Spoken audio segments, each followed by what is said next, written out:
नेपाल को कब मिलेगी अंतरिम सरकार? संसद भंग करने को लेकर बालेन ने क्या कहा? जेनजी से की खास अपील।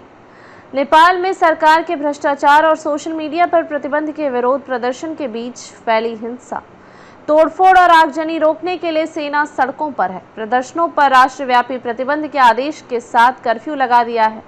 इस बीच आंदोलनकारी अंतरिम सरकार बनाने की तैयारियों में जुट गए हैं। इस बीच नेपाल में अंतरिम सरकार के गठन की कवायद तेज हो गई है।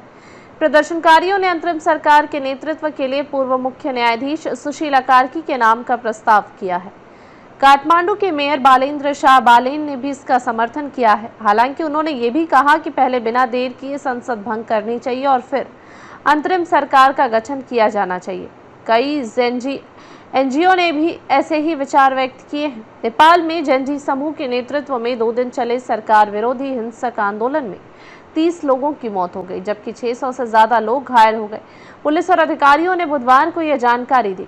संसद भवन की इमारत के सामने विरोध प्रदर्शन के दौरान सुरक्षा बलों की गोलीबारी में 19 लोगों की मौत हुई, जिनमें अधिकांश युवक शामिल थे। काठमांडू के कोटेश्वर इलाके में मंगलवार को भीड़ के हमले में 3 पुलिसकर्मी मारे गए। इसके अलावा कालीमाटी थाने में पुलिस और प्रदर्शनकारियों की झड़प में 3 प्रदर्शनकारी मारे गए। गृह मंत्रालय के अधिकारियों के मुताबिक इन प्रदर्शनों के दौरान कुल 633 लोग घायल हुए हैं। नेपाली कांग्रेस के अध्यक्ष और पूर्व प्रधानमंत्री शेर बहादुर देउबा और उनकी पत्नी व विदेश मंत्री आरजू राणा देउबा भी प्रदर्शनकारियों के हमले में घायल हो गए। नेपाल की सेना ने बुधवार को विरोध प्रदर्शनों की आड़ में संभावित हिंसा को रोकने के लिए देशव्यापी प्रतिबंधात्मक आदेश और कर्फ्यू लागू कर दिए। यह कदम बड़े पैमाने पर सरकारी विरोधी प्रदर्शनों के कारण प्रधानमंत्री केपी शर्मा ओली के इस्तीफे के 1 दिन बाद उठाया गया है। भारत के विदेश मंत्रालय ने सहायता के लिए आपातकालीन नंबर भी साझा किए हैं।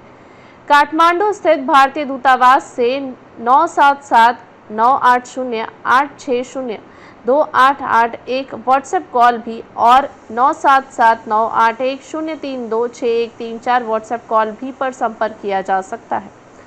बालेन ने क्या कहा? काठमांडू के मेयर बालेन शाह ने ट्वीट किया कि प्री जेनजी और सभी नेपालियों से मेरा अनुरोध है कि देश इस समय एक अभूतपूर्व स्थिति से गुजर रहा है।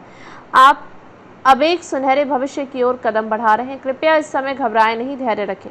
अब देश को एक अंतरिम सरकार मिलने वाली है जो देश में नए चुनाव कराएगी। इस अंतरिम सरकार का काम चुनाव कराना और देश को एक नया जनादेश देना है।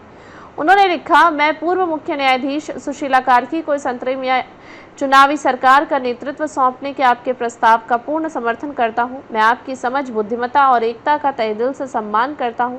इससे पता चलता है कि आप कितने परिपक्व हैं। मैं अपने उन दोस्तों से जो इस समय नेतृत्व संभालने की जल्दी में हैं, यही कहना चाहता हूं कि देश को आपके जुनून, आपकी सोच और आपकी ईमानदारी की स्थायी रूप से ज़रूरत है, अस्थायी रूप से नहीं। इसके लिए चुनाव होंगे, कृपया जल्दबाजी न करें। उन्होंने आगे लिखा, माननीय राष्ट्रपति जी, जेनजी की ओर से लाई गई ऐतिहासिक क्रांति की रक्षा के लिए एक अंतरिम सरकार का गठन किया जाना चाहिए और संसद को अविलंब भंग किया जाना चाहिए।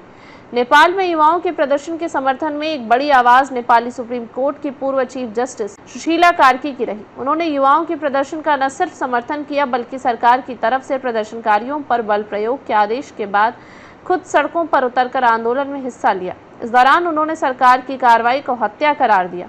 बताया गया कि युवाओं ने प्रदर्शन रोकने के बाद सुशीला कार्की को अंतरिम तौर पर नेपाल की सत्ता सौंपने के लिए हस्ताक्षर अभियान चलाया।